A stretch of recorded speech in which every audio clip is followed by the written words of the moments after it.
Hello and thank you for tuning in. Today I'm going to be teaching you about Newspaper Source, which is a database powered by EBSCO.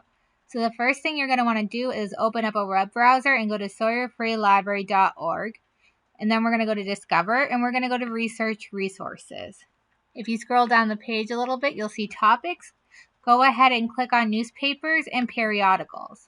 And you'll see that Newspaper Source is the last in the newspaper and periodical list. Go ahead and click on that, which will bring you to the sign-in page for the database. You're going to want to enter your barcode, which is on the back of your library card.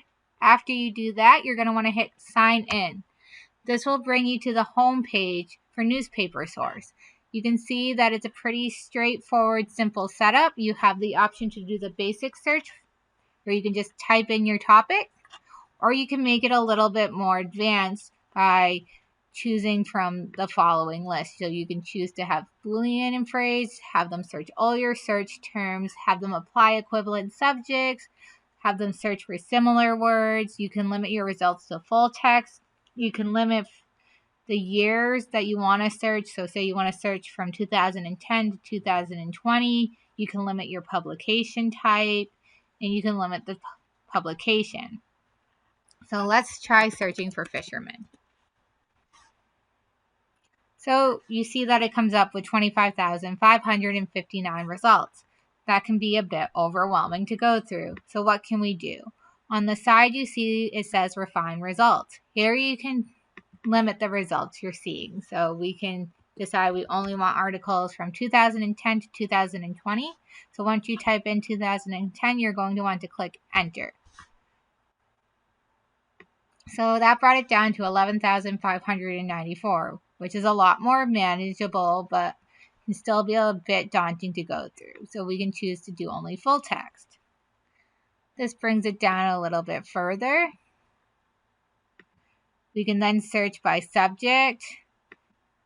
And you'll see here that it tells you how many articles you'll find in the topics.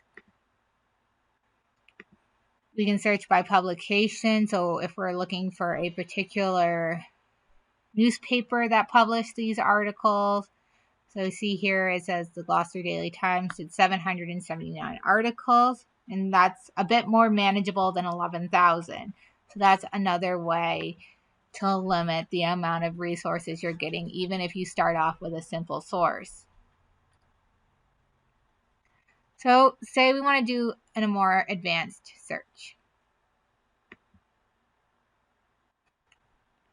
So we can do fishermen, and then you want to type "and" because that says you want both fishermen and Gloucester, Massachusetts to be in your search results. So we'll come down here. We'll say we want it from January 2010 to May of 2020. And that we want to make sure that we only get full text results. We'll keep publication type and document type as all, and we'll click on search.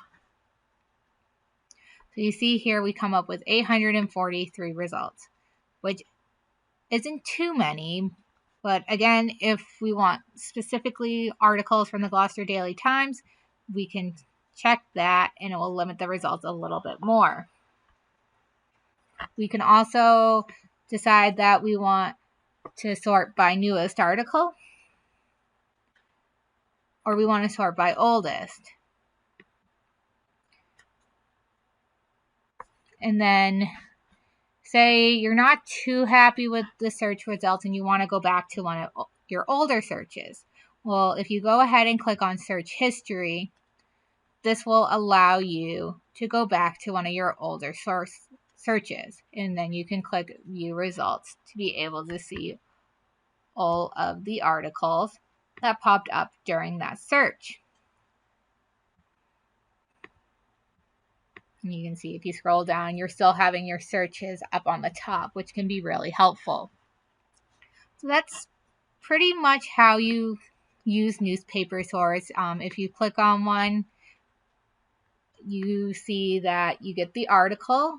A really cool feature is that you can have the article read to you. Editorial. Keep the Cape voice. Full. And you can also download the MP3 of the article being read. You can go to HTML full text. And then you can also email it to yourself. You can print it. You can save it in your Google Drive. And then you can save it, which will download it onto your computer. And then it also provides citations, which can be really helpful if you're using this for a research paper. So if you have any questions, please feel free to reach out to us at info@sawyerfreelibrary.org, and a librarian will get back to you as soon as possible with an answer to any of your questions. Thank you for tuning in, and I hope you have a great day.